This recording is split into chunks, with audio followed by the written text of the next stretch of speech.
Hello dear students, तो आज chapter number 8 में नेक्स्ट क्वेश्चन की यहाँ पे डिस्कशन करते हैं। तो नेक्स्ट क्वेश्चन है हमारा right the effect of displacement current. तो लास्ट लेक्चर में हमने डिस्प्लेसमेंट करंट के बारे में देखा था और मैक्सवेल का जो लास्ट हमने इक्वेशन डिराइव किया था उसमें दो करंट्स थे, एक था कंडक्शन करंट और दूसरा था डिस्प्लेसमेंट करंट। ठीक है, तो जो डिस्प्लेसमेंट करंट है उसके बारे में इसमें पढ़ना है, उसकी इफेक्ट क्या होती है। तो फर्स्ट पॉइंट क्या है, तो by using the displacement current law of electric current law electric and magnetic field can be represent symmetrically.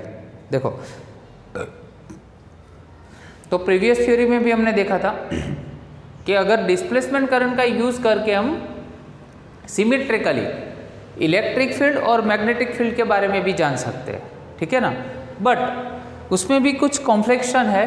Bye again they do not represent symmetry a source of electric is single while the source of magnetic is not single. तो जो मैंने यहाँ पे underlines किए वो आपको highlighter से सब पॉइंट्स हाईलाइट करने हैं, क्योंकि इसमें मोस्टली जो चांसेस है वो MCQs आने के चांसेस है इस चैप्टर में। ठीक है, तो MCQs कहाँ से निकल सकते हो, मैंने टॉपिक पॉइंट्स है वो यहाँ पे आपको हाईलाइट करके बताया है। ठीक है, तो आपको वो पॉइंट्स सारे हाईलाइट करने हैं। तो जैसे हमने 4th चैप्टर में देखा, बट कुछ कॉन्फ्लिक्शन है कि 100% वो सिमेट्री नहीं है। क्यों? क्योंकि जो इलेक्ट्रिक फील्ड है वो सिंगल सोर्सेस होता है एंड द मैग्नेटिक फील्ड जो होता है वो सिंगल सोर्स नहीं होता है। कैसे? तो इलेक्ट्रिक फील्ड के बारे में बेटा जब हमने पढ़ा तब उसमें मैंने बताया था कि उसमें पॉजिटिव चार्ज या तो नेगेटिव चार्ज से वो प्रोड्यूस होता है। ठीक है, तो सिंगल चार्ज हो गए, या तो पॉजिटिव या तो negative charge. But magnetic field जब भी प्रोड्यूस होता है तब उसमें क्या होता है, तो उसमें दो पोल्स होते हैं, north pole and south pole. हम ऐसा बोलते हैं, कभी अभी ऐसा हमने कभी मेंशन नहीं किया कि it is produced by a single pole, मतलब सिंगल नॉर्थ पोल से या सिंगल साउथ पोल से वो जनरेट हो सकता है। ठीक है, तो एक कॉन्फ्लिक्शन था। नेक्स्ट पॉइंट है Faraday's law of electromagnetic induction shows that the induced EMF is equal to the time rate of change of magnetic flux। तो इलेक्ट्रोमैग्नेटिक इंडक्शन वो Faraday's law में क्या शो करता है, तो जो इसमें जो EMF प्रोड्यूस होता है वो कैसे प्रोड्यूस होता है, तो इसमें जो फ्लक्स होता है उसका रेट ऑफ चेंज, फ्लक्स का रेट ऑफ चेंज जब लेते हो तो उससे हमें इंड्यूस्ड EMF, मतलब EMF इसमें से इंड्यूस्ड होता है। ठीक है, तो ये जो टॉपिक है वो भी इलेक्ट्रोमैग्नेटिक से ही रिलेटेड है। और उसके बाद डिस्प्लेसमेंट करंट जो है, displacement current is a source to produce the magnetic field. ठीक है, तो डिस्प्लेसमेंट करंट मतलब ID, उससे क्या जनरेट होता है, वो किसका सोर्स है, उससे क्या प्रोड्यूस होता है, मैग्नेटिक फील्ड जनरेट होता है। एंड दस the electric and magnetic field changes with time produce each other.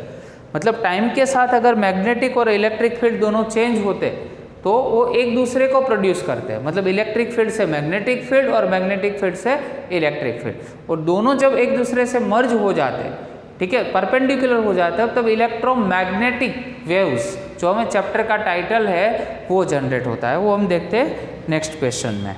ठीक है, तो नेक्स्ट क्वेश्चन है बेटा हमारा, how the electromagnetic waves are produced. Electromagnetic waves कैसे प्रोड्यूस होता है, तो देखो, स्टेशनरी चार्जेस और charges with the constant velocity, जिसको हम स्टेडी करंट भी बोलते हैं, can not be source of electromagnetic waves.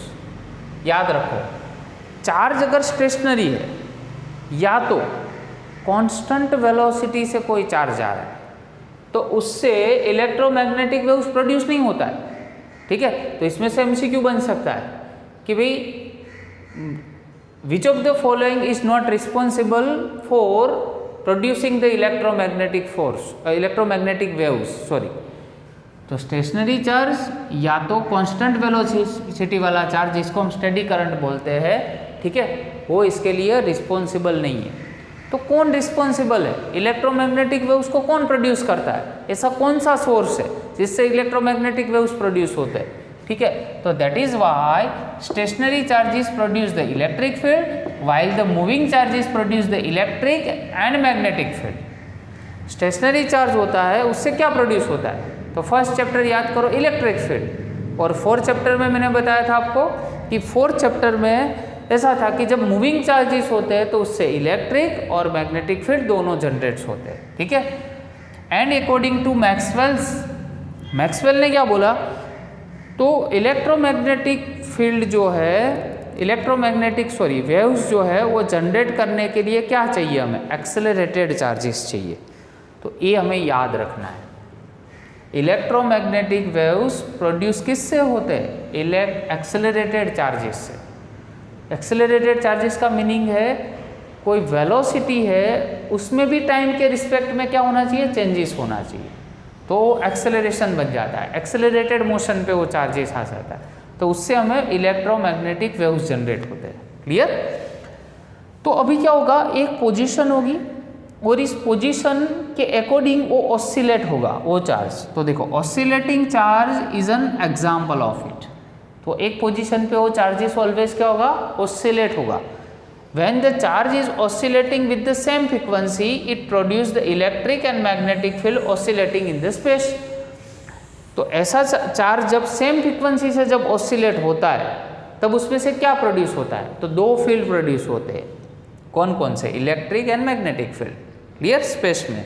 And when this phenomena is repeated, electric and magnetic field propagate in the source which are called electromagnetic waves. Clear. तो ऐसी phenomenon जब क्या होती है, रिपीट होती है। थोड़ा फोकस करवाते हैं थर्ड पार्ट पे बेटा, ठीक है। तो in the space which are called the electromagnetic waves. तो ऐसी फिनोमिना जब भी रिपीट होती है, ठीक है, तो सेम फ्रिक्वेंसी से जब भी अपना इलेक्ट्रिक चार्ज होता है, ऑसिलेट जब होता है, तब उसमें से इलेक्ट्रिक और मैग्नेटिक फील्ड प्रोड्यूस होता है। Every time this phenomenon is repeated, then after the electromagnetic waves are generated। तो ये सारे जो टॉपिक्स है उसमें से कुछ कंक्लूजन्स आए और कुछ साइंटिस्ट थे उसने रिसर्च किया था। उसमें फर्स्ट कंक्लूजन ये है कि लाइट क्या हो, लाइट जो है इज एन इलेक्ट्रोमैग्नेटिक वेव्स। ठीक है, लाइट क्या है, एक इलेक्ट्रोमैग्नेटिक वेव्स है। और इस पे एक्सपेरिमेंट किसने किया, तो हर्ट्ज ने सबसे फर्स्ट एक्सपेरिमेंट किया। तो hertz experiment should be perform in lower range of radio waves. ठीक है, हायर रेंज पे इसलिए नहीं कर सका कि उसमें कुछ लिमिटेशंस थी, जैसे 10⁻14 हर्ट्ज तक की फ्रिक्वेंसी होती है येलो लाइट में, वो हम मेज़र नहीं कर सकते। ठीक है, तो उसके लिए उसने लोअर रेंज चूज़ की रेडियो वेव्स की। तो ये हर्ट्ज का एक्सपेरिमेंट था। उसके बाद इंडियन साइंटिस्ट था, उसने भी रिसर्च किया, जगदीश चंद्र बोस, जिसको हम JC बोस से भी पहचाना जाता है। ठीक है, working at a Kolkata, succeeded in producing and observing the electromagnetic waves of much shorter. ठीक है, मच शॉर्टर वेवलेंथ, मतलब जगदीश चंद्र जो बोस है वो अपनी कोलकाता लेबोरेटरी में इस पे वर्कआउट कर रहे थे, तो उसको इसमें सक्सेस मिला।